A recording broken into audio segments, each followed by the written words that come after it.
All right, everybody, welcome back to another interview here with Drip Talk with Blake Disnick Roberts. Back. Um, so today I have an interview with a very special guest. He's a current pro wrestler, wrestled on numerous companies such as AEW. He wrestled for the WWE, Ring of Honor, NWA, CZW, and he's much more. He runs his own wrestling training school. He is no other than Kekoa Mana. So in here, and then we will start. Hello, how's it going? Oh, Hey, sorry, it was like frozen a little bit there. Can you hear me all right? oh yep, I can hear you now. All right, All right, how awesome. are you doing? I'm doing all right, my man. Thanks for having me. I appreciate it.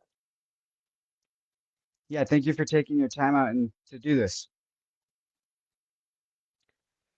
All right, so I'm going to start off by asking you my first question. Yes, sir. When did you start doing wrestling? When did you start doing wrestling? What made you want to do it? I mean, I always knew I wanted to be a wrestler since I was a little kid. Um, I started watching wrestling when I was 3. Um, and growing up, it was always the dream. It was always the goal. It kind of got hindered a little bit. It kind of lost its focus as I got a little bit older because I wasn't sure if I wanted to pursue something else as far as like basketball, baseball, because I played a good amount of sports. And I think my parents overall were just trying to push me in a different direction, because they thought it was like a little kid dream or something of that sort. I don't think they knew that I was as serious as I was as I got older.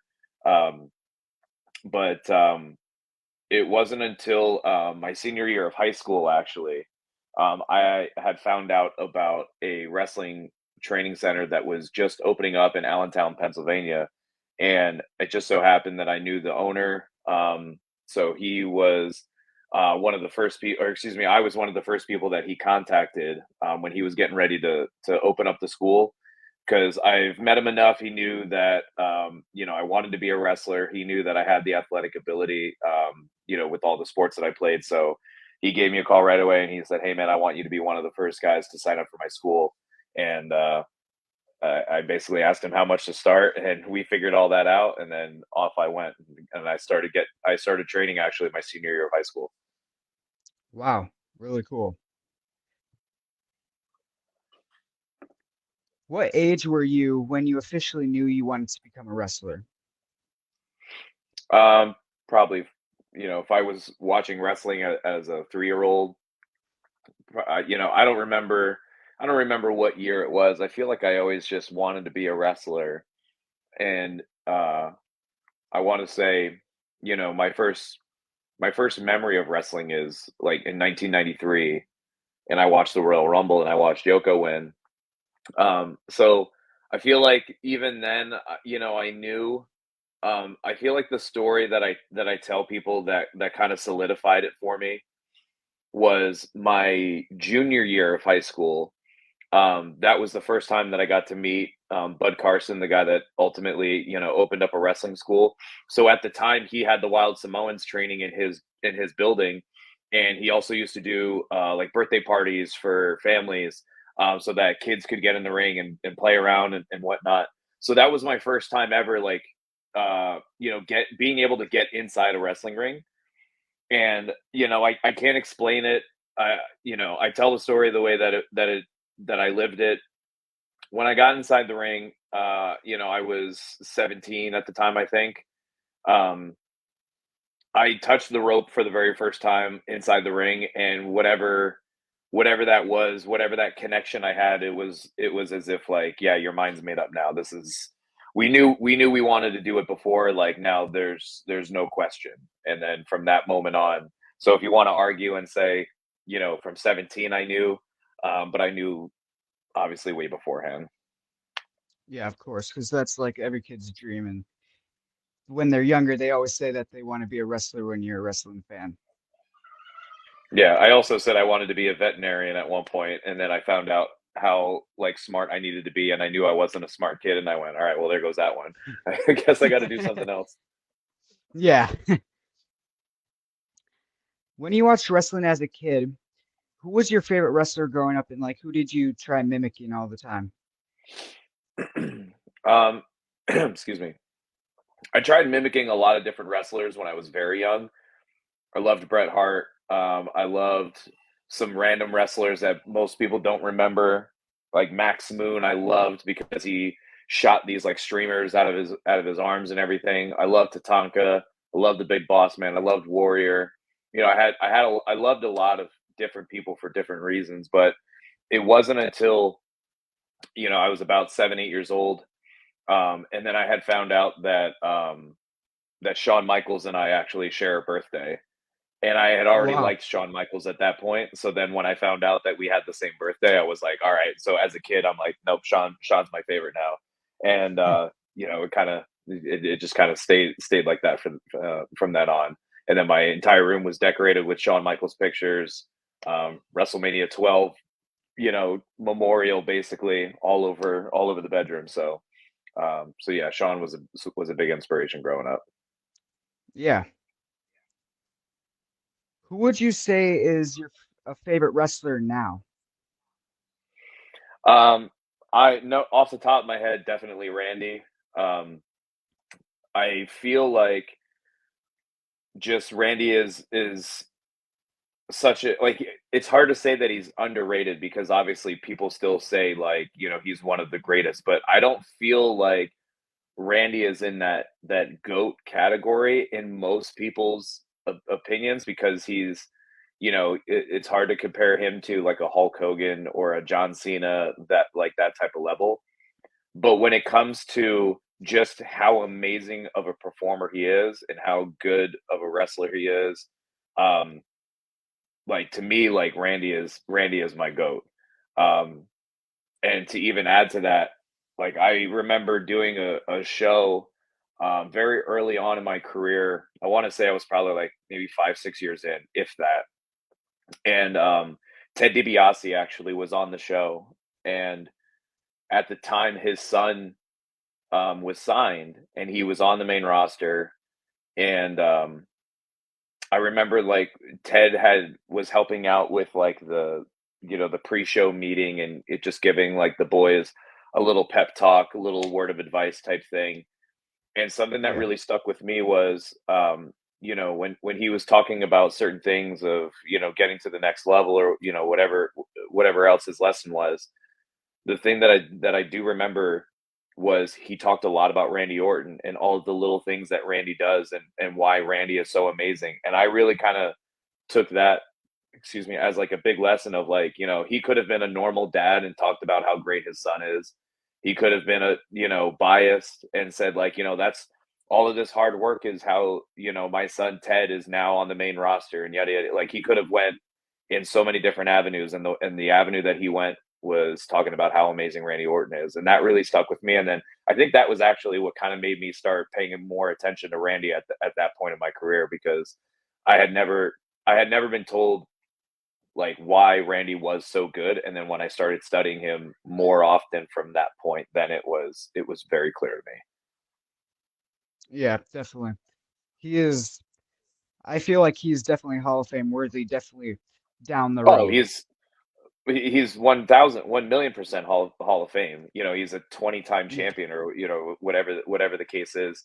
Um, but yeah, it just with my statement of I feel like most people like when we talk about like Mount Rushmore of wrestlers, I feel like Randy is not in most people's conversations, but as far Mhm. as for me and my appreciation for what he does and how he does everything, he's in that category for me. Yeah, definitely. Who would you say inspired you family wise to get into the business? Nobody. I have um I didn't have a great support system and I've talked about it a lot on other interviews. Um, I don't have the greatest relationship with my dad. I don't have a bad one, but I don't have the greatest one by all means. Um, and my mom, when I had told her that I wanted to be a pro wrestler, she said, "You're basically wasting your life." Um, she didn't support me whatsoever. The only person that I really looked up to family wise when I was younger was my uncle.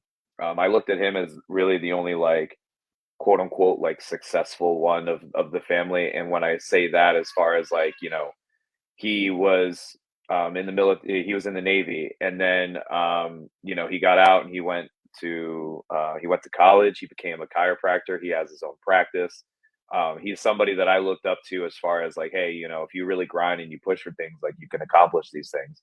My dad and my mom, like they had whatever jobs, their entire like my entire life. Um, so he was somebody that I always looked at as far as like, hey, if you want to do something, like go do it. I don't honestly remember if he like said, like, hey, I support you, or hey, like I'm behind you. I think it was always just, if that's what you want to do, go do it. Um, but yeah, I didn't have a great support system behind me, no. Mm, yeah. Who would you say has been the stiffest wrestler you've gone in the ring with so far in your career? Um, I forget their tag team name, but it was an incident that happened very early in my career, and I'm definitely somebody that I don't like reminiscing, or I don't like bringing up like a very old story, because when something has happened that many years ago, it's like it's really hard to remember, like again, like what might have been said or what might have been done. But the only reason that I know that I'm remembering and why I'm answering this tag team um, is because they beat the hell out of me so much, that I ended up hitting my head against the wood in the ring, and that part wasn't necessarily their fault. Um, but it was what happened beforehand, what happened afterwards.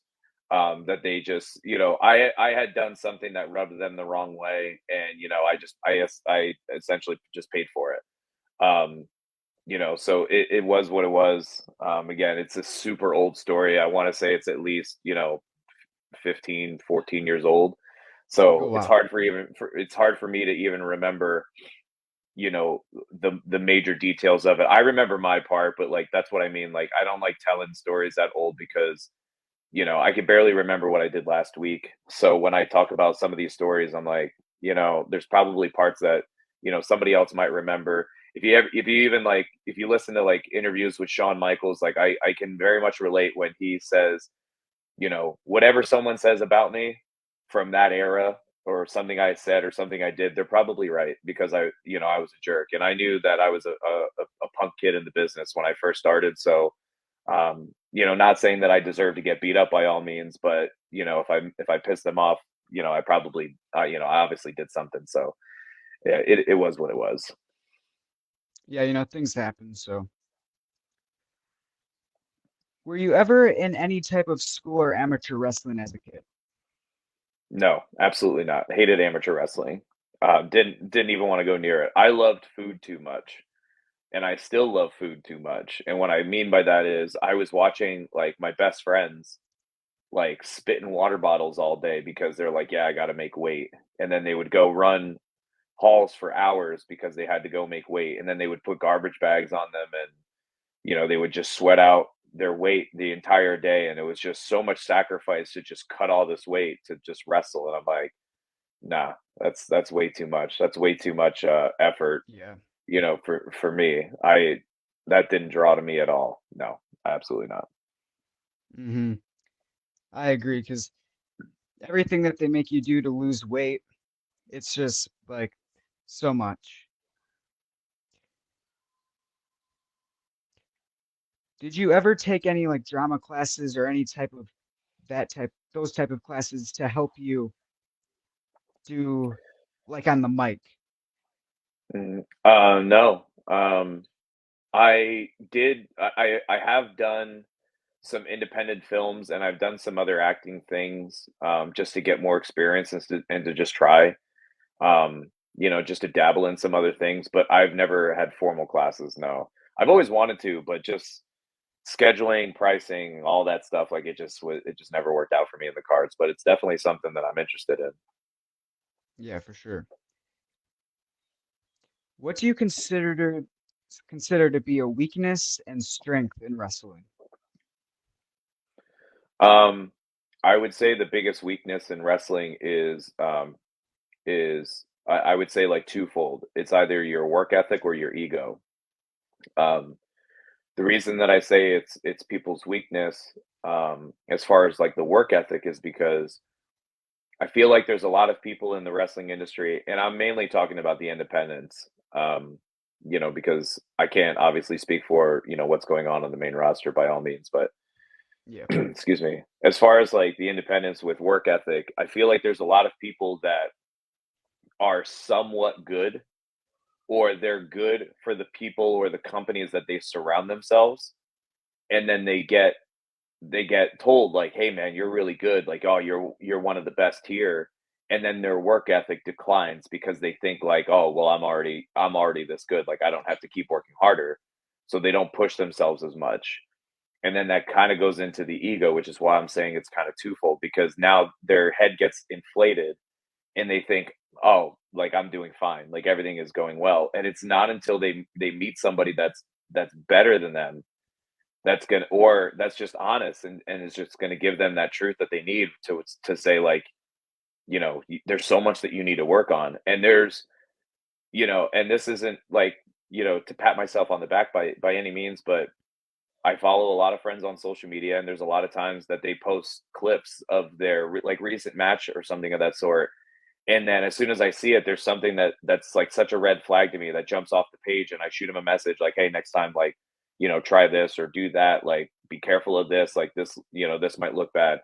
And then they tell me like, "No one's ever said that to me," and I'm like, "Yeah, because like people are so worried about themselves, or like they think that that they know it all or whatever, yada yada yada, and they just think they're good, and they just kind of go on their merry way. Whereas like for me, like, I just wanna make the business better, and I wanna make other people better, because the problem that I tend to encounter is, I work for independent companies, Hmm. and I'm put against people that, and no offense to them, but they might not be as experienced as me, or they might not be as conditioned as me or anything of that sort. I'm not saying it happens all the time, but it happens frequently. Um, and I want to elevate them because I want to have great matches with everybody. And if I can elevate, the guy that I'm working, then okay, like we're gonna have great matches, and then they're gonna have great matches with the next person. So just overall, like I just wish people's work ethic and their desire to just be better, um, was almost like infectious throughout the industry, because again, like people get to a certain level, and then they just kind of coast, and then they don't try to really continue to get themselves better every single time that they're in the ring or even outside of it. Yeah, definitely. Is it hard traveling from show to show, and what is the worst thing about traveling? Worst thing about traveling is things that are just out of your control. Like when I fly for shows, like I always tell my wife, because I'll be texting with her, and I'll keep her posted like with like every step, to let her know just like how the trip is going. So like for instance, if I'm flying for MCW, I'll be like, all right, we're boarding. And then she'll be like, oh, you're boarding on time. Like, that's good. I'm like, yeah, like, be patient. Like, just because we're boarding on time doesn't mean anything. And then, like, I get on the plane and I'm like, all right, I'm on the plane. And then she's like, oh, that's great. And then I'm like, oh, we haven't taken off yet, because, like, your boarding can get delayed. You get on the plane and then something's going on, and then like the takeoff gets delayed, so now you're just sitting on the plane for an extra hour and a half for no reason, and then the flight already is only supposed to be like 2-3 hours or something of that sort, so it's supposed to be a quick flight, but now you're looking at like 4 or 5 hour flight, because not necessarily a flight, but like just because you're on the plane for like 5 hours, and then you Yeah. land, and then no one's available to bring like the little jetway up to the plane, so now you sit for another 30, 45 minutes waiting for someone to come get you off the plane, so now you're like 6 hours on this plane when it was only supposed to be a 2-3 hour flight. So that stuff that's just out of your control, like those to me are like the absolute worst because there's literally nothing you can do, and then you're stuck on this plane. That Yeah. to me is the hardest part. Is traveling hard? No, I don't think traveling is hard. It can be with, you know, depending on how frequent you are or like how you schedule it, because I very much schedule my flights that I can leave at the latest time. Like because I want to be here for my kids and I want to, I want to help my wife and everything. So I try to leave, like if a show's on a Saturday, I'll leave super late Friday night and then I'll fly home Sunday morning super, super early. So there's a lot of times that I sleep at the airport and I catch a couple hours of sleep there and I might get 2 hours, 2, 3 hours on the plane and then I'm home. So it can be tough for me, but I do that to myself, but I'm perfectly fine with that. Yeah. Who was your first opponent in front of a crowd, and how did you feel going into that first match?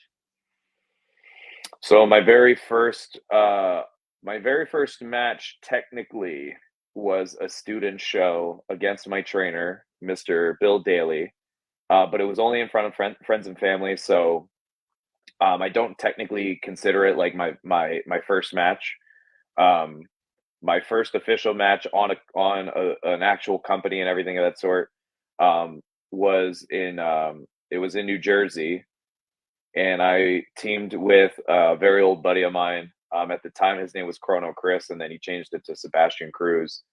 Um, but I teamed with Chris against two other of my classmates, Mr. Pretty Boy Eric Hiller and another guy by the name Mars, the God of War, who I think only wrestled for like maybe a year, and then he called it quits.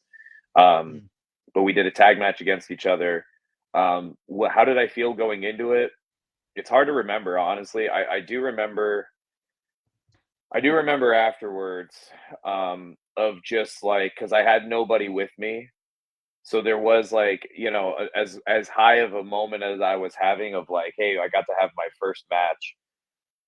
I had a lower moment because there was nobody there to watch, and it was like another reminder of like, man, I'm really doing this like on my own type thing.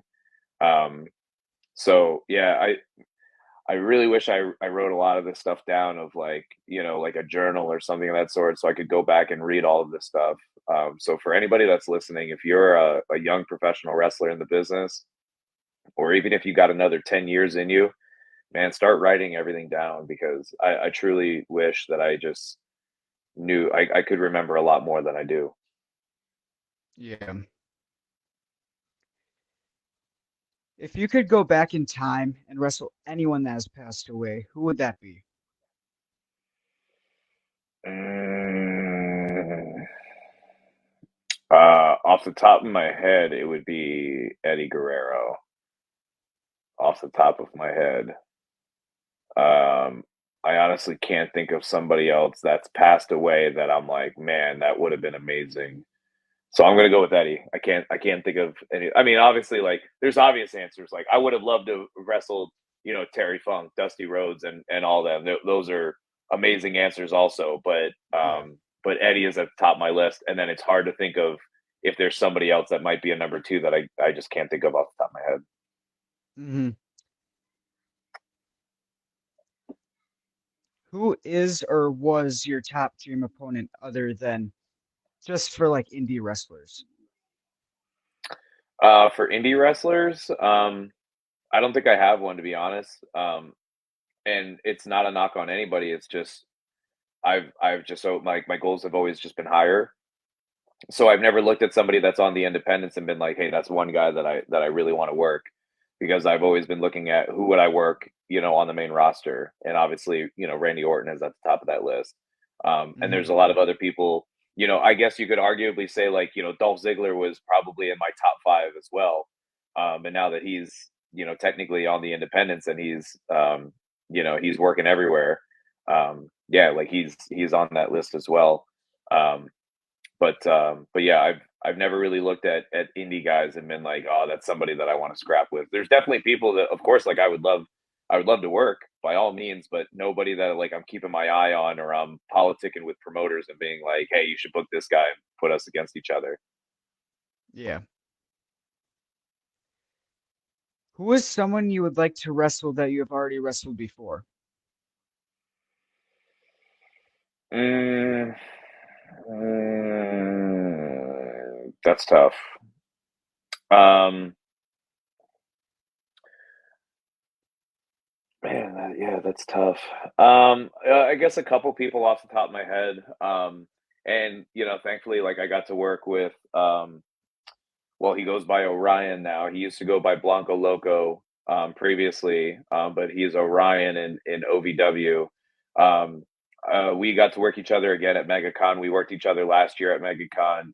Him and I just have we just have so much fun with those matches because they're so stupid. For anybody that's never seen a MegaCon or Comic Con style of like wrestling match, it's very much a blended you know it's a serious match, but we just throw these random shenanigans in this match to like have some fun and because a lot of people that are watching these matches are not wrestling fans, but they are just like, oh, there's a free wrestling show, like in between the two Q&As that we're waiting for, like why don't we just go watch that like to fill some time. So you got to like steer towards the con fans that might not really watch wrestling. So you got to make it like super entertaining. So that's why we have a lot of dumb stuff like I beat up Pikachu or Pikachu beats me up or I have Donatello do a run in and throw me back in the ring like I've ripped the head off of another Pikachu like it's you know this past weekend we had a bunch of Mario boxes and then the stars were coming out and they were powering up the wrestlers like a lot of stupid stuff is happening. But it's so much fun to do. So I love working him. I love working Ray Fury as well. Such a good dude. I haven't worked a good friend of mine, Mr. Joey Martinez. Um, from back up from back up north. Him and I at least wrestled each other once, basically like once a year for the past 15 years or something of that sort. And I think this past year was the first year that we hadn't worked against each other. So um, yeah, there's a couple guys on that list. Yeah. And to talk about the Comic-Con wrestling, I actually went to one of those in Green Bay like a year ago, and I mean, it was cool to see these wrestlers that I know dressed up as like these characters and stuff wrestling. So, Yeah, they're definitely entertaining. They're a good time. who would you list as your three top favorite opponents ever in your career? Three top favorites. Um, you could say in no particular order because I don't feel like this getting out there and then one of them three watch it and then they go, oh, like you put me at number two or number three. There's no particular order, not just three people. So first, off the top of my head, it would be Ryan McBride because Ryan and I just, man, we just trusted each other so much, and he definitely put a lot of trust in me, and we had a really great storyline for the past like 2 years at MCW, just like with like no title involved. That's my favorite part when you can have a storyline with somebody and there's not even a title involved. Like to me, that's like an ultimate test, especially when people are drawn to the storyline and everything of that sort. Because if I feel like titles, um, you know, they're either very beneficial for some people or they're almost like pigeonholing or they're trying to like trying to help but it's actually working against that whatever the case is, but either way, yeah, Yeah. Ryan's definitely somebody. I was very sad that I had to retire Ryan in December of 2023. But I'm just glad that we got to work as long as we did, as many times as we got to do. Joey is another one. As I said before, literally facing each other pretty much every year in some form of fashion. So that to me is just a very, very long storyline for me. Even our very first storyline, like, which is actually how like we became really good friends. Um, you know, uh, like even our first storyline, like we didn't touch each other for like 7 8 months until our very first matchup. It was built up well. It was something that I was very much invested in. The fans were invested in. So though again, those are the types of storylines that I really enjoy when there's no titles involved and it's just pure story essentially instead of just trying to fight for the strap. A third one, Joey, Ryan, and probably another gentleman, Mr. Dante Caballero from MCW. He was somebody, even though we were scrapping for that MCW title for a while. It wasn't just that because I was fighting against his group, so there was like another layer added to it. But it was so much fun just going back and forth of whether or not he was going to keep that title or drop that title. And excuse me, he's such a young guy in the business, and he was just amazingly good. He was ready for that number one spot very early. So the MCW training center did very well. So yeah, those I think would be my three favorite storylines, my three favorite opponents because of the storylines that we got to do. Yeah, for sure. And honestly, I think I would like to have to see Royal Hawaiian manage you. Do you know who that is from Glow? Maybe. How do you spell their name? Royal and then Hawaiian. From Glow Wrestling, you said.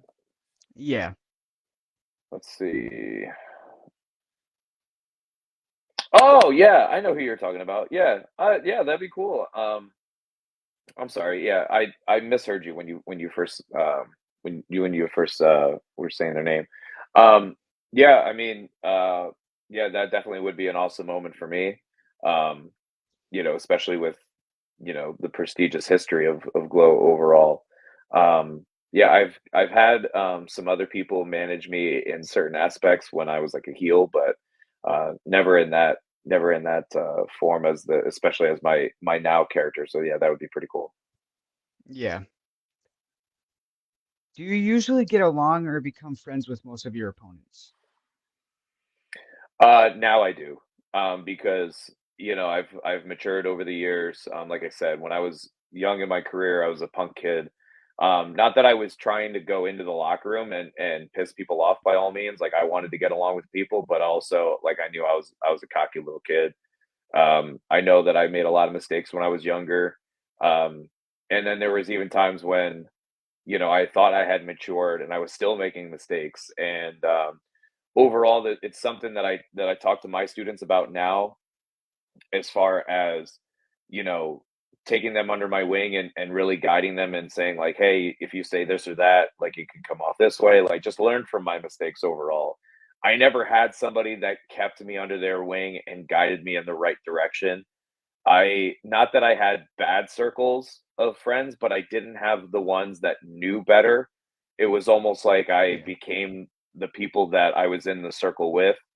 And for those that were really close to me, they're like, no, Kiko is a good guy. But like again, like I definitely came off wrong in a lot of situations when I was younger. So now I try my best to be the best version of myself. There are still times where some people are just misreading the situation, and it is what it is. Um, whether it's because they're now young punk kids, or like maybe I'm still not doing what I can to come off the right way. But I also know that not everybody likes to has to like you. Excuse me. You're there to do a job, and if you become friends, cool. If not, like, hey, like it's just business at the end of the day. So I feel like most people get along with me. Somebody else might have a different answer, but I try my best. I'll say that. Yeah, for sure. If you could make a Survivor Series match, including you, with four current wrestlers from any company, who would you choose as partners? Me, Randy Orton, John Cena. Me, Randy Orton, John Cena. Let's see. Ooh, I would say Edge. Mm, And I would say, ooh, that's hard. Do I go Seth or do I go Roman? I guess you would go Roman in this instance.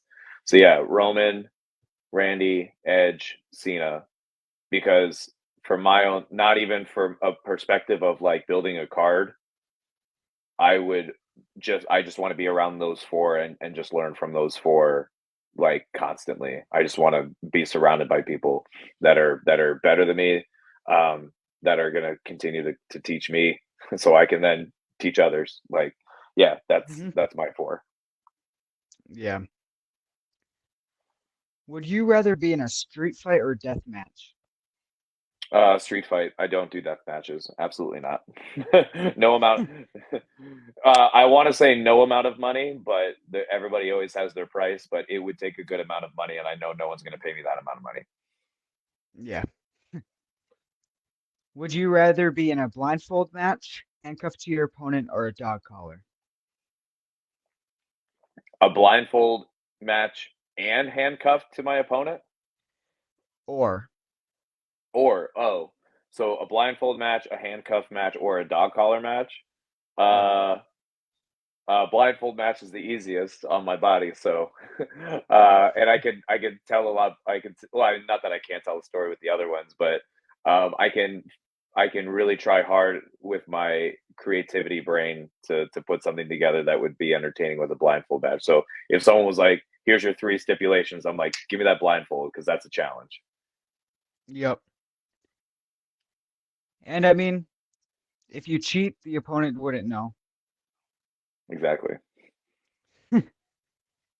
Is there any piece of merch that you have or had that is sold out pretty quickly? Um, I the answer is gonna sound like like uh most of my shirts sell out pretty quickly, but that's also because I get very low quantities of my shirts. And that's mainly because I focus on working for companies that I'm going to get repeated bookings and not just like well, one weekend I'm in Illinois and another weekend I'm in Chicago or well, obviously Chicago, Illinois, but another weekend I'm in Pennsylvania and, New Jersey. Like I don't want to travel and just keep working, in one spot, one offs. I want to build, I want storylines, I want to help companies repeatedly and just be part of rosters. So um, that's why I tend to get small amounts of shirts because then they generally have a regular fan base. So if I get like 30 shirts, right, they go pretty quickly. And then it's like, okay, come out with a new one, and then here's a new one because now even the fan base that has the other one, oh well, I don't have that new one, so then I'm going to get another one. So that's just Yeah. my marketing strategy specifically. Yeah. Is there any time a fan has seen you in public and got like super surprised and or excited? Yeah. I remember. I remember. I had my nieces and like my one niece and my one nephew. I think when they were very young, and I had a couple of like basically like teeny boppers chase after my car after they saw like I had gotten in the car and I was because I think we had just gotten food and then we were driving back to the venue and then they came out of like the same food store or something of that sort. And then I remember they were chasing. I just remember the moment of like my nephew turning around and he was like, "Uncle, why are they chasing the car?" And I was like, they just like Uncle a lot. Like they just like they like to watch Uncle wrestle." So that was like a very weird moment for me because obviously, like I don't have a massive name by any means. So it's been stuff like that, or just meeting people during intermission and them kind of getting shy, which is very flattering for me. It's a cool feeling to think like someone really looks up to you. It's just also kind of weird for me because I'm just a normal guy, so I don't know. No need to do that. If a movie was made about your career, who would you want to play you? Me. um, um, No, I honestly don't know the answer to that one because you'd have to find someone Hawaiian looking, and I don't know many people that look like me. Um, off the top of my well, Taylor Lautner's even getting old now. I was like, well, who kind of looks like me? And I'm like, not, and I don't even want to say like, oh, I look like Taylor Lautner because like what a compliment. But I don't know. I don't know who I would pick because I don't think I look like a lot of people, especially in Hollywood. So that's a tough call. Um, I wish I looked like Jason Momoa. That'd be great. But no, I would just say yeah, maybe me. I'm like, let me do it. Let me have fun with it. I'll pull the Sylvester Stallone card if you don't know the story when he wrote Rocky and then he was trying to sell Rocky, he didn't have acting experience and the network that wanted to buy Rocky, they were like, "We don't want you to play Rocky." He's like, "I either play Rocky or no one, or you don't get the script." And then that's how he became Rocky. So I'm Ah, pulling the same thing. I mean, yeah, Somebody's got I to was do it. all, yeah, I was also thinking maybe like Jason Momoa, but I mean,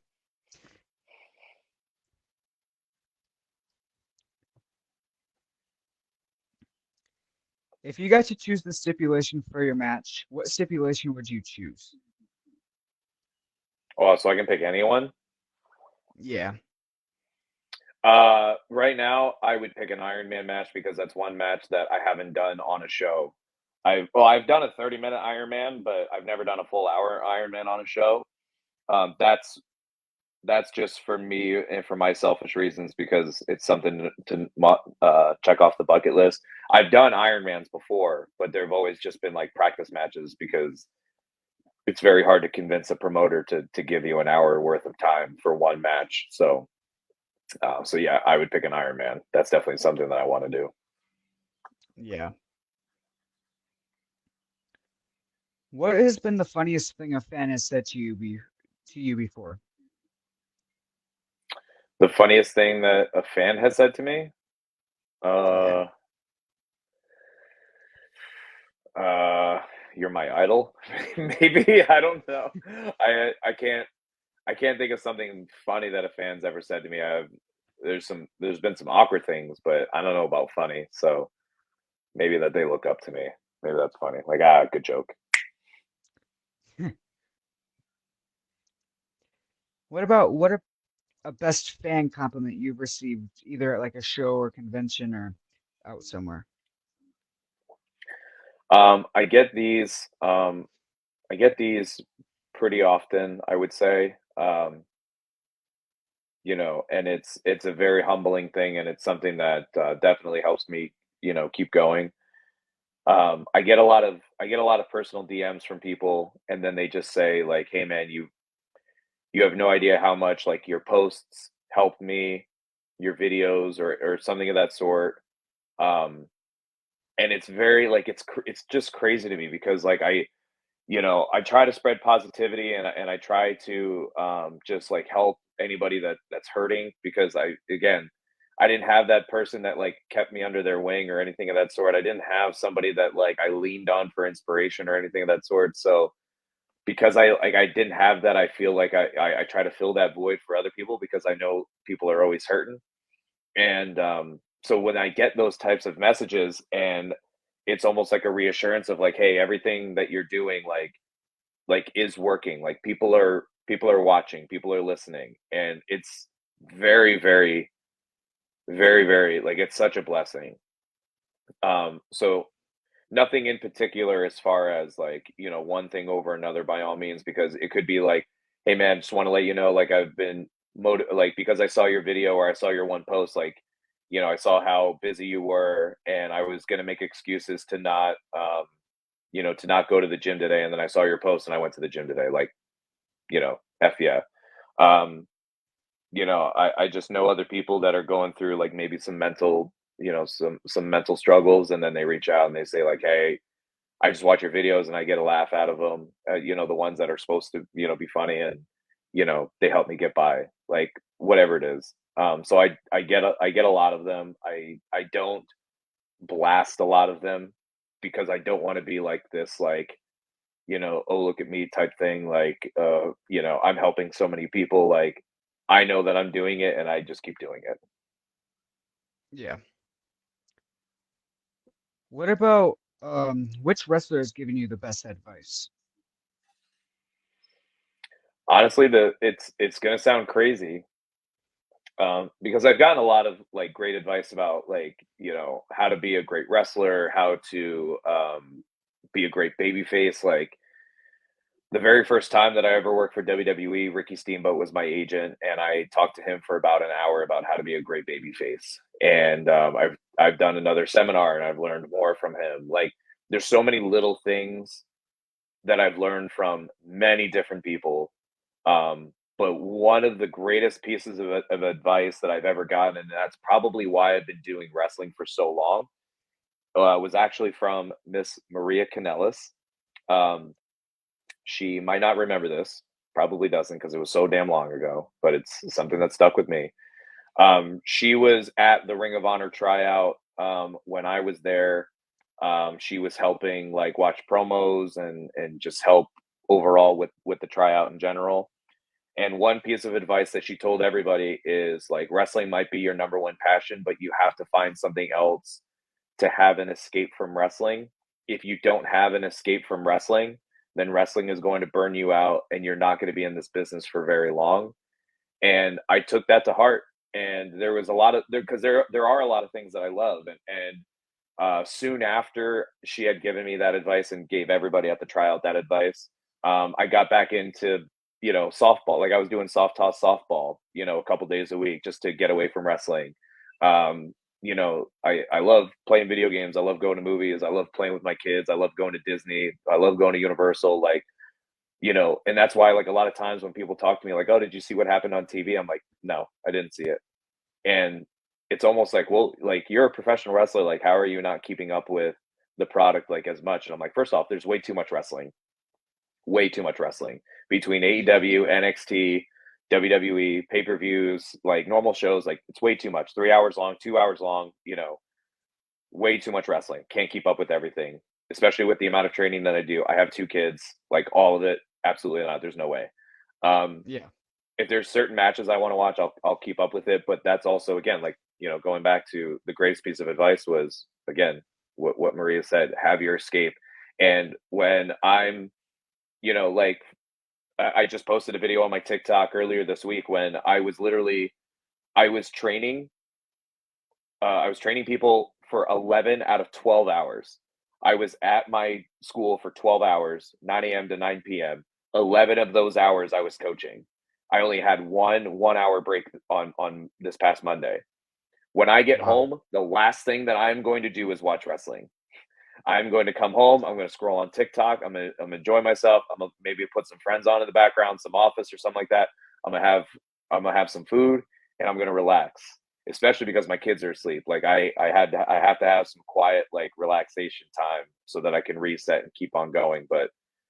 Yeah, of But yeah, course. that was by far the greatest piece of advice, and I got that advice very early in my career. And again, that's probably why I've been doing it as long as I have. Yeah. Wow. Do you prefer being a heel or babyface more in wrestling? Babyface by far. Um, I don't care if I upset somebody with saying it. Being a heel is way too easy. Um, Now, somebody that is a very, very, very good heel could probably say like, yeah, it's harder than you think, or maybe they are on the same side of me of like, being a heel is very easy. I think a lot of people make being a heel too complicated because they're too busy like being a fan themselves. So you see a lot of heels do a lot of cool moves. And I'm like, to me, that's not being a heel because now you're getting fans that might like you or they're going to cheer for you because you did that one little cool thing. Um, so when I'm a heel, like I am not saying that I like to be, plain by all means, but I don't do a lot of fancy moves. I just I stay in my character. I get angry when I need to. I don't just turn around and tell people to shut up, whatever the case is. But um, the a great metaphor or excuse me analogy that I use when I explain to people like you know is it easy to be a heel or is it hard to be a baby face? So on and so forth. I'm like, if you've ever gone to a party or if you've ever gone to a social session, we'll say, and you don't know anybody, it's very hard to get that entire group to like you by the end of that gathering. It is it is very easy to get that entire group to hate you just by sneezing wrong, and they're like, well, that kid's annoying or something. You know what I mean? Like people just Yeah. like find reasons why they don't want to like you. It's hard to Hmm. get people to like you. So I love being a babyface because I think it's an ultimate challenge. And I actually talked to my wife about it over the weekend because she asked me if I was enjoying my matches over MegaCon. And of course, I was having a great time and I was having fun. But I just don't get the same satisfaction from the crowd or like after a match as a babyface than I do as a heel because when people are booing me, I think like, oh, well, that was easy. If I get the entire crowd on my side, and especially if the majority of the crowd didn't know who I was before I came through the curtain, I feel like I earned that rather than just going up to someone and being like, you're fat, you're ugly, yada, yada, yada. Like it's easy to get people to just boo you and just like, oh, that's the bad guy. We're booing that guy. It's hard to get people to react to you and genuinely want to watch you win or just watch you in general. So that's why I think it's so much harder to be a baby face, and I get so much more satisfaction out of being a baby face because I think my hard work um, is earned at that point. Yeah. What would you do if a crowd member came out of the crowd and attacked you? I don't like beating people up that don't deserve it. If they're attacking me, then they probably deserve it in this moment. So I feel like the majority of wrestlers are going to be like, "Well, beat them up back." I'm like, I'm going to defend myself, but by all means, like I don't want to beat somebody up for no reason. But if I have to defend myself, I'm going to defend myself. But I'd rather security come and grab them so I don't have to do anything.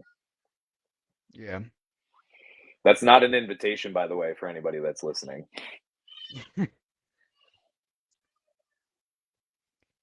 Out of all the companies you have wrestled for, which one would you say has been your top favorite?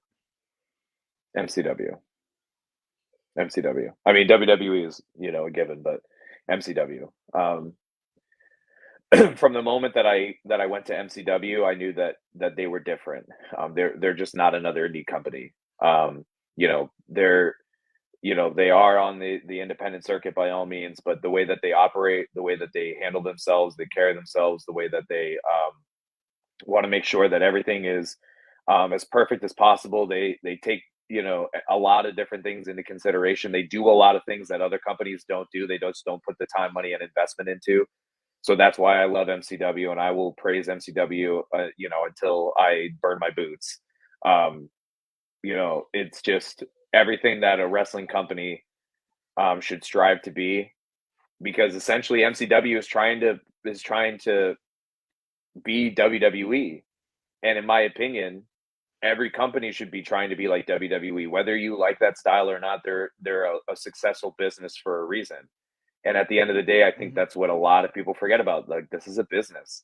So whether you agree with or whether you like their storylines or whether you like the product or not, like that's irrelevant. We're talking about business here. And we're talking about how to run your business. And they are an absolute machine. And I'm very well aware that even the absolute machine has things fall through the cracks, but it's not an everyday occurrence. You know what I mean? So that's why I love MCW so much. I can't say enough good things about them. Yeah. Would you rather join DX, NWO, APA, or BWO? Oh, DX all day because Sean and Hunter. What 1,000,000%. That's a no brainer. Oh, yeah. If you could have any band or singer perform your theme song, who would you want that to be? See, that's tough because I love um, I love like 80s 90s rock. I love Guns N' Roses, but I also know that Axl Rose is not the singer that he once was. Um, I know that like I love Papa Roach. I love Pop Evil.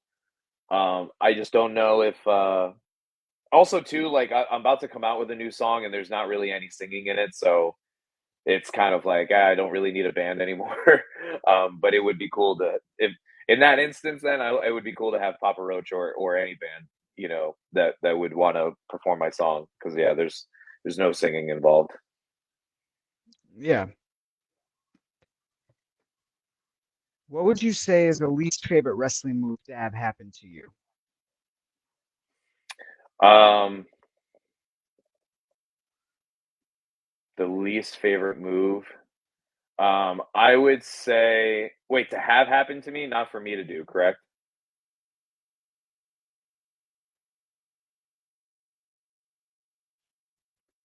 Well, you're frozen there a little bit.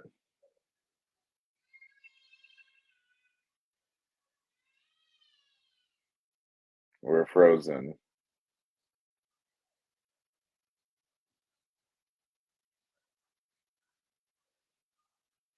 completely frozen.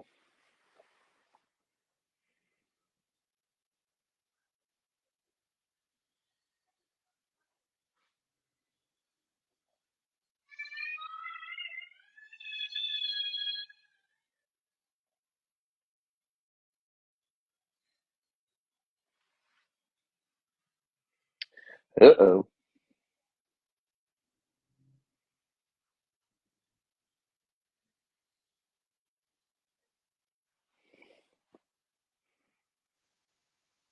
There we are.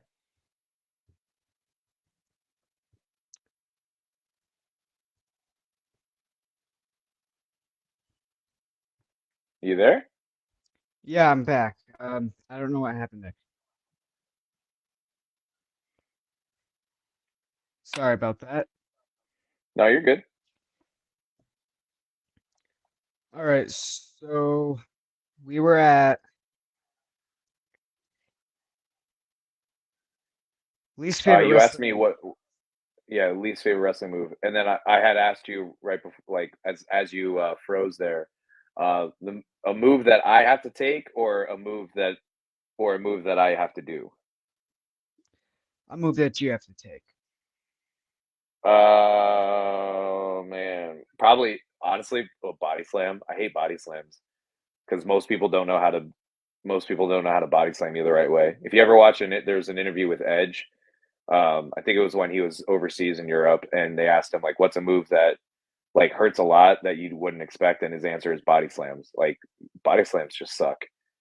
Yeah, they're terrible, especially if somebody doesn't know how to do them right. Yeah. What usually gets you hyped for a match that you're going to be in? Um, Listening to the crowd before my match definitely helps. So if I hear that they're hot and they're ready to go and they're ready to have fun and interact with the matches, then that definitely gets me super excited because obviously we feed off of that. We feed off of that immediate reaction. So that definitely helps.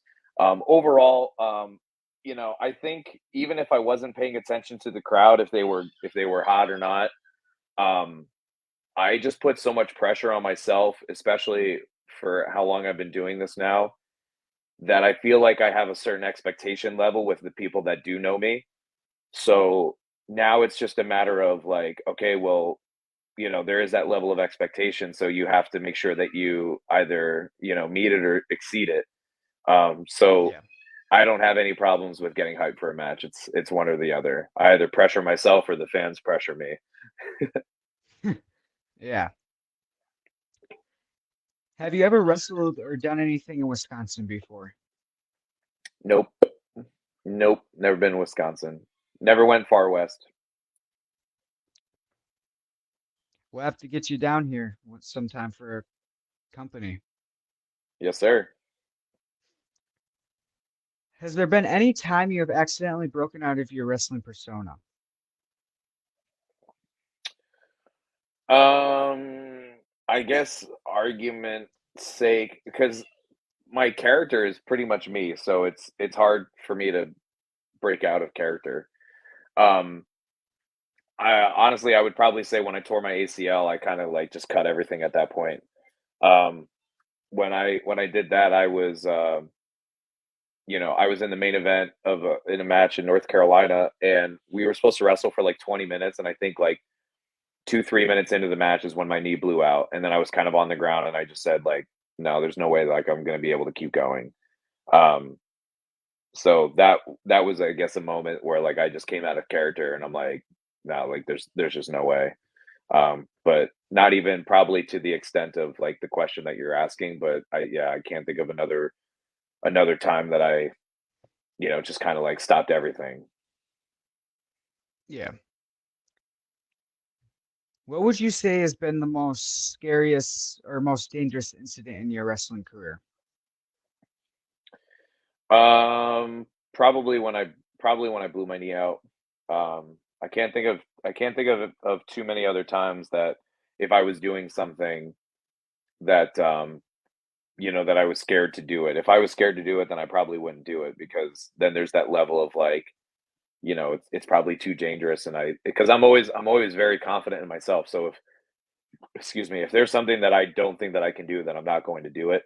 Because again, I want to make sure I have a long career. So I think just blowing my knee out and then honestly thinking like, man, like what if I really like messed my knee up so bad that like, I'm not going to be able to come back. And especially while you're rehabbing and then you go like, man, I hope surgery, went well. I hope my knee recovers the way that I want it to because there's there's a lot of struggles of rehab for anybody that's ever blew a knee out when you can barely pedal a bike and not be in so much pain and you just think like how the hell am I gonna come back from this? Like how am I gonna Yeah. be back to normal? How am I gonna be able to wrestle? Like I can barely pedal a bike. And so there's a lot of questioning during that. So I think that's probably what was the most scariest for me in my career.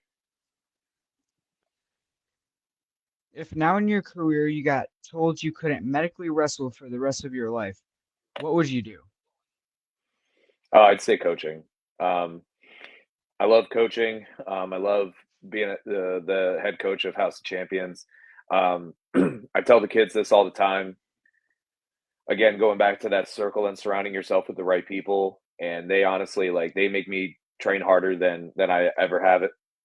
Probably in my career, because not only because I have to lead by example, because they give me such energy and they give me like such adrenaline. Um, the amount of times that I'm banged up and I'm sore, and then I'm getting ready to teach them, and I'm like, I'm probably going to take it easy today. I'm not going to do anything today, and then like the kids start learning how to take a hip toss or an arm drag or something like that, and they're doing well, and I'm like, all right, now do it with me because I want to see if you're doing it right, or like I want to. You know what I mean? Like, where the kids are just having fun watching, and then I'm like, "Oh, watch this! I'm going to give them a great reaction, for this or something of that sort." Like, I remember there was this one drill that we were doing where I kept doing like what I was teaching them. I kept doing it to each student. Um, I forget what it was. It was either a move or yeah. I think we were working on hip tosses. Um, so uh, I was giving each student a hip toss, but we were doing like a sequence to lead into the hip toss. And then at one point, every time I was blocking them giving me a hip toss, and then I was reversing it and giving them a hip toss. So then by the final student, they were anticipating like, all right, I'm gonna block it, and then I'm gonna give him a hip toss, right? So I blocked it, I Yeah. turned it, but then I told him to block it. So then all of a sudden, when he blocks it, it shocks the kids like, wait. And then he gives me the hip toss. So he reverses it one more time and gives me a hip toss. So now they're like, oh, you know what I mean? Like it shocks the kids and they just get such a rise out of it. Um, so because they're just so passionate and they just love everything that we do, like that's what makes me then take more bumps and train with the kids more and go harder. Um, so yeah, but to answer your question, obviously, because you said if I wasn't medically cleared to wrestle, I would obviously, I would definitely still be coaching. Maybe not obviously doing the in ring stuff as much, but just being around them fuels my passion for wrestling and just helping anybody, figure out their gimmick and what they want to do. Absolutely love it. Yeah. What made you decide to start a wrestling training school? So I didn't actually. It's not my school. So the owners of the school are Nick and Renee. Um, Nick is well, he was Jamie Stanley in NWA. He's no longer with NWA, but he still wrestles as Jamie Stanley. It was their idea to start a school, and actually, when they first came to me with this idea, they said, "Yeah, we were thinking about opening up a gym." I thought they were talking about like a mom and pop gym, and I was like, "Oh, that's cool." And then they said, "Yeah, we want like a gym, and we were gonna have a wrestling ring in it, yada yada yada." Because he was asking me a lot of questions about my ring, and I was like, "Yeah, man, if you ever open up a gym, because Nick and Renee have done so much for me and my family that I could just never I can never repay them for what they've done for us." And the list goes on. I would spend another hour putting them over.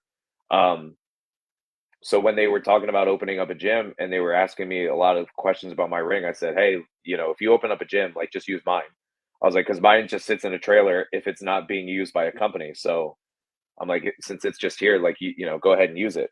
So then out of nowhere, they were like, "Hey, we found a real estate, a business real estate agent, um, or commercial real estate agent, excuse me." So they're like, "Yeah, we partnered up with him. He's going to start looking around." And then all of a sudden it was, "Hey, we found a spot." And then they started talking to me about this like performance center. So then all of a sudden they changed from a mom and pop gym to a full on, wrestling performance center, which is insane to think about because I literally have people from NXT come to our school now and they're like, "This is better than the PC." Because we have a Oh, full wow. gym, we have a cold plunge, we have an infrared sauna, we have lighting equipment, filming equipment. Like we have absolutely everything that somebody would need to be the best version of a professional wrestler as they want to be. Um, so yeah, it was never my intention. I was just brought along for the ride, and then I was graciously asked if I wanted to be the head coach. At one point, they had another idea of who the head coach of the school was going to be. And then when they really thought about it, they were like, we don't know if that person is going to be as involved with our business as we want them to be. And we know that you would. So that's ultimately how I got the job. And it had nothing to do with my ring. I would have given them the ring regardless because of how much I owed them. Yeah. Awesome. What was your reaction to getting asked to wrestle for the WWE, and what were your memories there? My first memory of going to WWE is seeing just like the army of people that it takes to put that entire stage together, all of the lighting equipment, the ring, the just absolutely everything. It takes a freaking army. It's a couple hundred people to put all that together. Um, that like looking at everything while it's still being set up is still going to be probably one of my greatest memories of just really appreciating of like, hey, one day I was watching and like, here I am. Like I'm at least getting paid. I wasn't contracted, by all means, but it was still a very surreal moment for me. And it still pretty much is every time I go. Like the first time I got asked to go during the Thunderdome era. And then I got to see all of the screens and the lighting in there and just how crazy they set up that building. I'm like, I feel like I'm in a freaking video game, like because of how everything looks. It's always just fun just to see everything. It's always a great time to just have the opportunity to just be around the best of the world. Um, so yeah, the memories go on as far as every single time that I get to go. Yeah, most definitely. What was your reaction to getting asked to wrestle for AEW? My initial reaction, I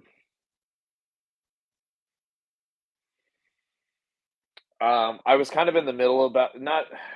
Let me rephrase that because I don't want to misspeak. Um, of course, I was excited to go. I think I was just unsure. I think unsure is the answer, not in the middle.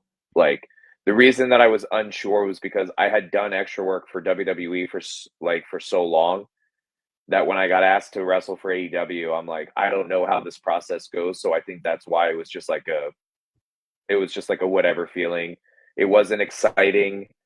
It wasn't like, I'm not looking forward to this by all means. It was just a bunch of like, well, we'll see what happens. Because something that sucks in this business, and I hate to say it, you can never get excited about anything because things change all the time and nothing is ever promised to you. And there's an old quote that says, "Believe nothing of what you hear and half of what you see."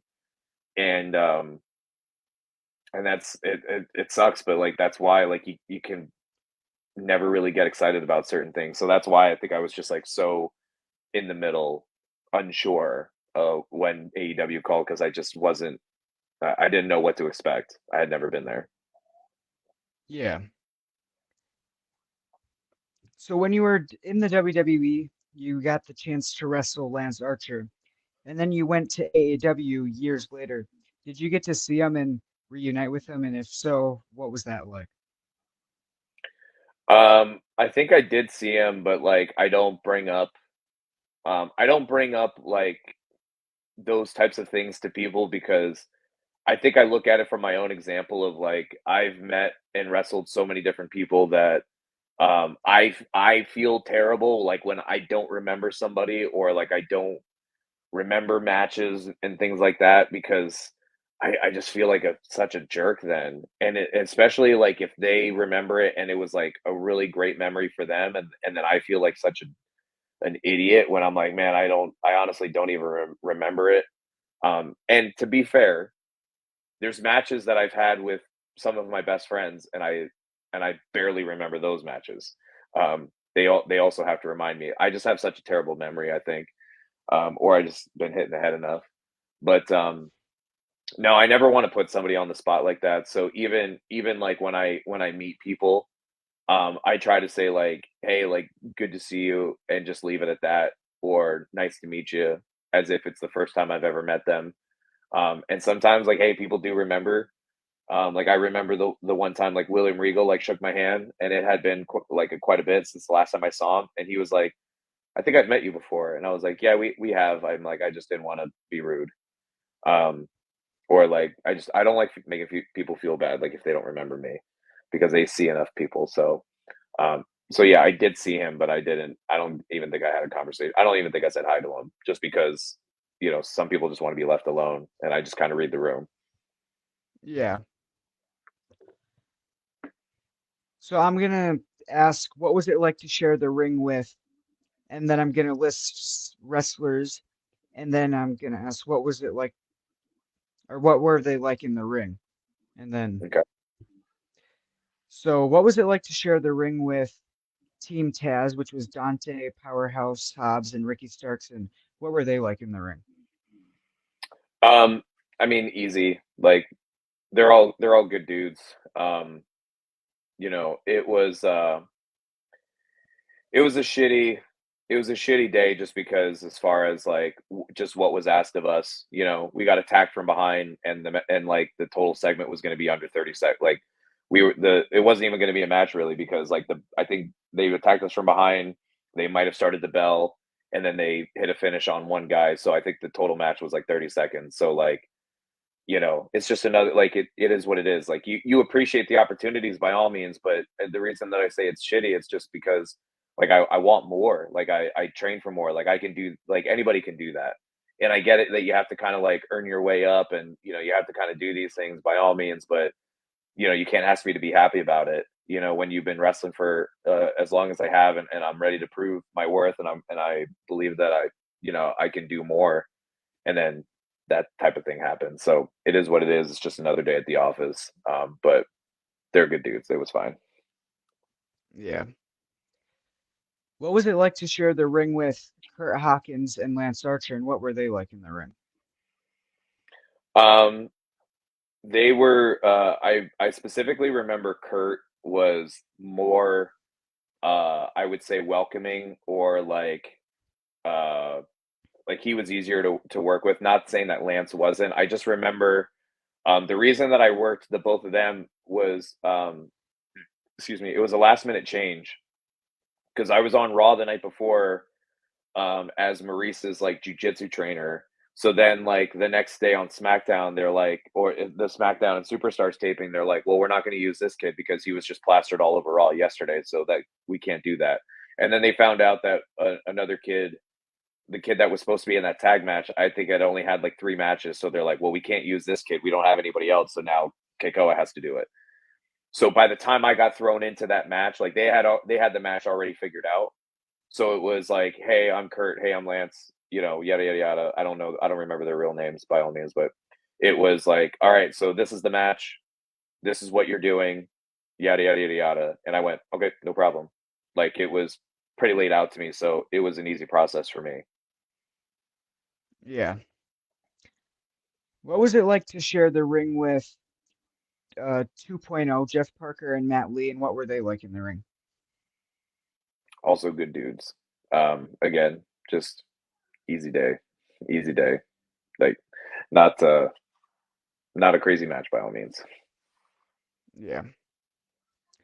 What was it like to share the ring with Adam Cole, and what was he like in the ring? So I love Adam. I've wrestled Adam uh, plenty of times. Um, Man, I'm so proud of just like how well he's done. Um, because he was somebody I've told this story before. Very early in his career, I think I was only like a couple years ahead of him, and I forget what we were talking about, but he just kept saying like I'm so afraid of missing an opportunity.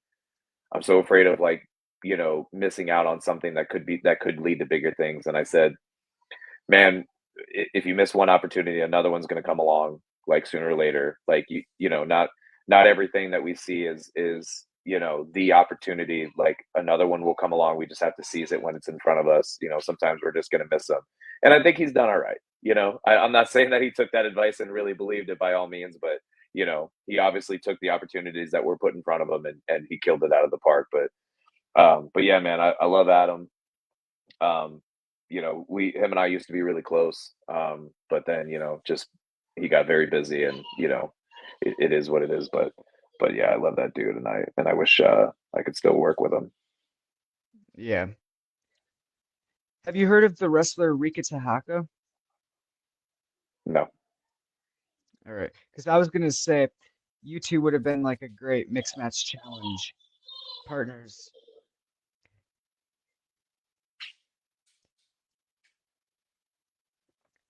What are 4 words you would describe your wrestling persona?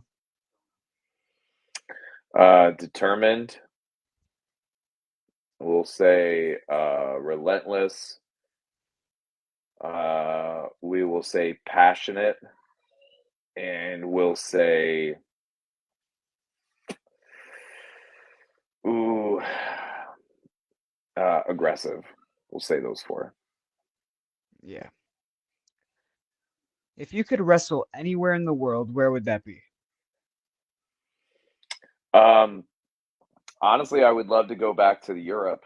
I did a tour in Europe about 10 years ago, and it was so much fun. And that tour that I did is no longer. It used to be with Brian Dixon and All Star Wrestling. Unfortunately, All Star Wrestling kind of lost the contracts to the Butland camps, where we would do the tour. And then also Brian, passed away last year. So I'm not exactly sure, like if there's even like uh, something similar to that of what I used to do, but just wrestling in Europe overall was such a fun experience. Um, I could also say Japan, but I'm not I've never been like a huge New Japan wrestler, follower by all means, because again, I have that separation, and even after I started wrestling and I started learning about New Japan, I didn't dive into it as much as like others, like but I, of course, like it's on the list. Like I would love to do it, but it's not like my number one. I would love to experience Europe again, though. Yeah. What is your favorite current and old theme song from WWE? I feel like my number one theme song is my top. I'll say my top two. So current, I would say is well, I guess you could argue and say Edge's because Edge kept his. Um, I'll play his song all damn day. And I'll also play Hunter's all damn day. Um, the his not his King of Kings version, his regular one. I'll play that one all Yeah, damn day as well. for sure. What are three things that annoy you the most in wrestling? Egos, work ethic. Egos, I think is the most. Um, man, like we're all on the independence. Like I've talked about this before in other interviews. The best thing about professional wrestling is that there's a place for everybody, and the worst thing about professional wrestling is that there is a place for everybody. And the reason that I say that is because there's people that take this business very seriously and that want to make it to the next level, and then there's guys that just like want to work the independents. And by all means, that's fine. Like, I don't care what your goal is. I don't care if your goal is to become a professional wrestler, work in your hometown once a month, once every other month, once every 3 months, and you don't want to travel. You just want to be able to wrestle here and there, not go far. Love it. I love that for you. We're just on two different wavelengths, and it's not their fault. It's not like I look at them and think less of them by all means, but the problem is we're all mixed together on these independent cards, and when we're matched together, it's frustrating on my end because I don't want to face the guy that isn't working on his conditioning and working on being the best version of himself. I want to wrestle somebody that wants to make it to that next level and takes this as serious as I do, because that's the caliber of match and precision and passion that I want to face people at. So that's why I've constantly said I feel that there are professional wrestlers and then there are independent wrestlers. And again, I don't care which one you want to be, but I wish there was a way to separate the two so that we can just, you know, this is a professional wrestling organization. This is an independent wrestling organization. That's just my cup of tea, my flavor of ice cream. Yeah. If you came with a warning label, what would it say? Warning, he is very conditioned. um, yeah, I had a string of matches last year um, that just I don't know if it's just because like people just aren't training enough or whatever. Maybe I'm putting the match together outside of their realm or whatever. Like I know what I can do and what I'm capable of, and I think what happens is people want to try to you know because I don't think my matches are that hard by all means, but again, I I'm kind of jumping around here. Um, I had a string of matches last year that just people weren't in the condition that I had anticipated, and then I kind of went to them afterwards and was like, "Hey, if we were putting together, too much, like by all means, we could have dialed it back, to make sure that you didn't get blown up out there." So, um, again, and I don't even think that my matches are that crazy, but I digress. So maybe that's the label. He is conditioned. How did you come up with your wrestling name? So Keiko is actually my real name, which when when I first got into wrestling, I thought I should have a different name because most people mispronounce my name. And then I couldn't think of anything, so I kept it. But as far as how I got to the Hawaiian Warrior, I was Keikoa the Flying Hawaiian for like 9 years, and it wasn't until I had that Ring of Honor tryout that they just said like, hey, like your character's kind of generic, like we need a lot more from it. And I was like, okay, so now what do I do? And then I blew my knee out, which was a blessing in disguise because then all of a sudden I came up with a heel character called the Warrior King, King Kekoa, which was based off of the original King of Hawaii, King Kamehameha, which is where I got the helmet idea from, and the spear and the robe and everything of that sort.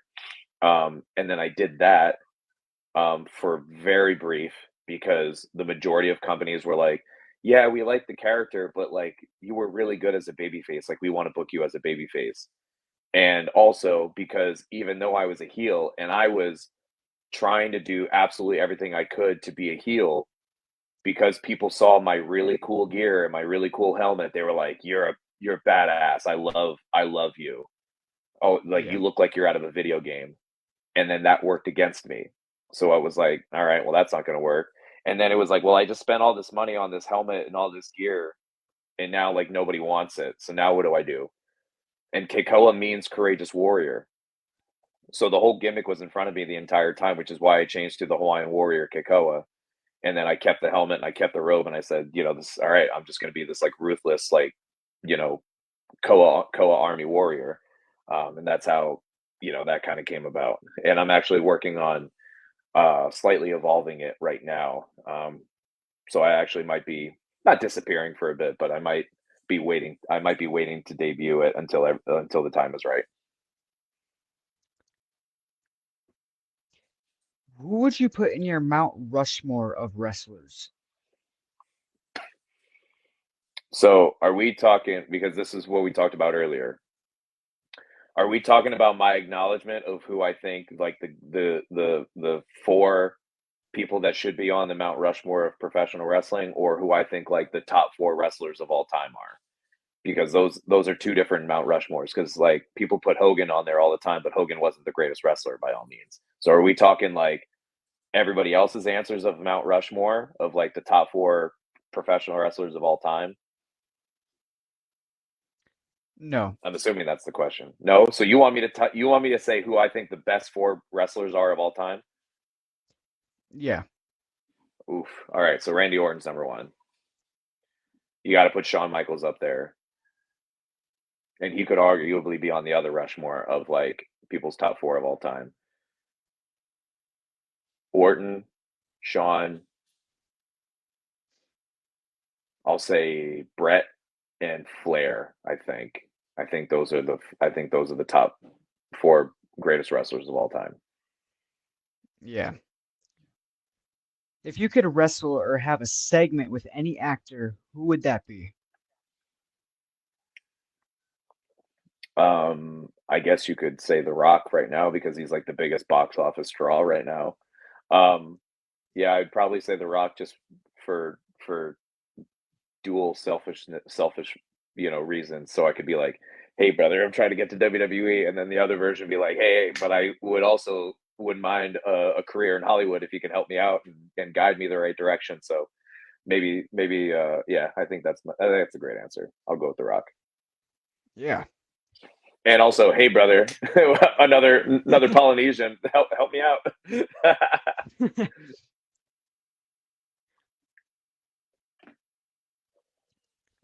Who would you consider as a brother and sister in wrestling? um,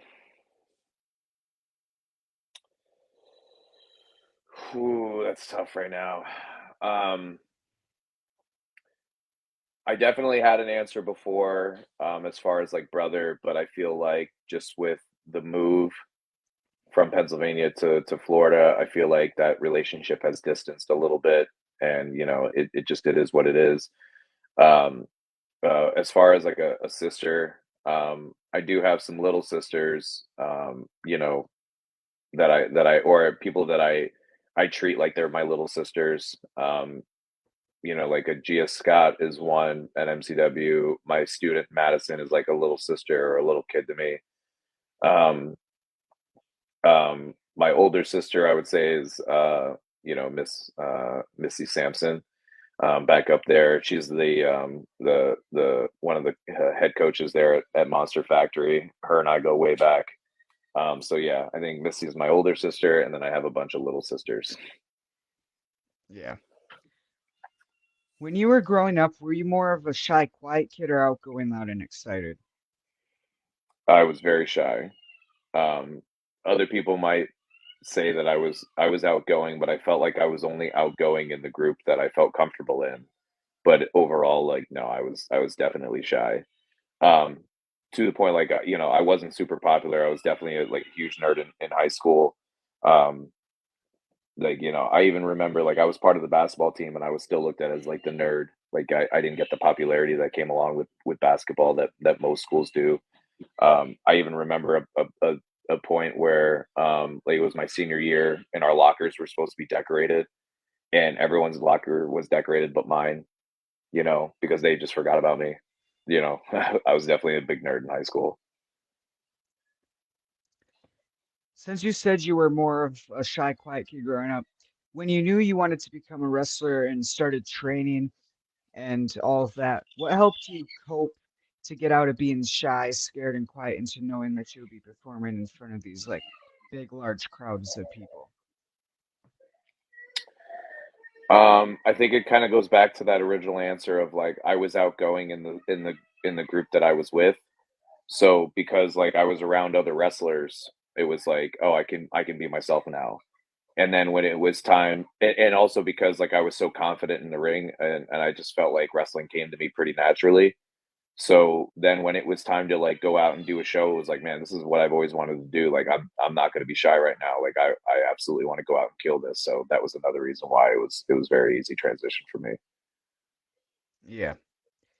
If you had one last retirement match, who would that be against? Can't answer that because I'm nowhere near it right now. So I always joke with my buddy Joey that we're going to be each other's retirement match. So I guess that would be my answer as of right now. But that's so far down the road. I keep saying if I'm 55 years old and I can still wrestle, I'm going to keep wrestling as long as I can keep doing it. I don't plan on retiring ever. Yeah. What is one thing you would tell your fans?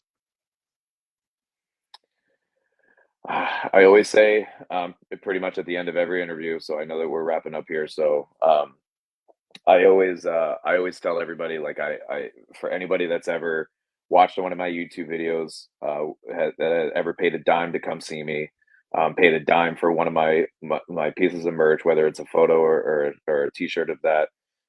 Just know how appreciative I am. I always say that we don't know when our last day on this earth is, and to just cherish every moment that we ever have. And I definitely look at every single time that I get to sign an autograph or take a picture with y'all, or I see that, you guys came out to support me or, again, buy a shirt. It absolutely means the world to me. And, it's not something that I take very lightly. So can't thank you all enough for absolutely everything and making a kid's dream come true. Yeah. So I got one last question. Do you have any advice for me to become a wrestler? The best piece of advice that I give people is follow your heart. So if it's absolutely something that you know kind of rings in your ear every single day and you think about it every single day, then you should be chasing it no matter what. If you are if you're doubting it, or if you're second guessing yourself, excuse me, then it might not be the thing for you, which is perfectly fine. But there's never been a time in my career that I asked myself like maybe I don't want to do this anymore. No, I take that back. There was one moment where I was getting a lot of heat overseas and I was wondering like if I was made for this or if I was cut out for this. And it was soon after that I was like, no, I love wrestling too much. There's no way that I could ever give this up. So it was a very brief second. It wasn't like something that was like lingering in my brain. So if it like I said, if wrestling is and thinking of yourself being in that ring in front of a crowd is something that you want to do, then absolutely go do it. Don't let anybody tell you that you can't. Don't let anybody tell you that you're wasting your life. It's not their life, it's yours. Don't ever let anybody doubt you. You are in complete control of your future. So if it's what you want to do, don't listen to anybody else. Don't ask for anybody else's advice. So as far as like if you think you should do it or not, it's not up to them. It's up to you. Yeah, thank you. Absolutely. And thank you for taking your time out to do this interview. It was a pleasure to have you on here. Yeah, man. Thank you so much again for asking me. I very much appreciate it. And thank you for everybody that's listening. And for anybody that's listening, you're more than welcome to hit me up at any time on social media. So I'm at Kekoa Pro pretty much on all platforms. You could also find our virtual platform, which is called Champions Court, for anybody that is a professional wrestler now that's looking to do to continue their learning. We do online Zoom classes for promo classes, match critique, so on and so forth. It's a virtual community for professional wrestlers to continue to grow. We actually have Elias joining us, I believe, next week for one of our mastermind classes. We had Bobby Fish join us the previous week. So it's a great way for wrestlers to keep getting better. So yeah, there's just a multitude of things that that I dabble into and that I can help everybody with. So feel free to hit me up on any platform. And thank you all again for listening, and thank you for having me, Mr. Blake. Yeah. Thank you again, and I hope you have a good rest of your night, sir. You as well, my man. Take care. Yep, you too.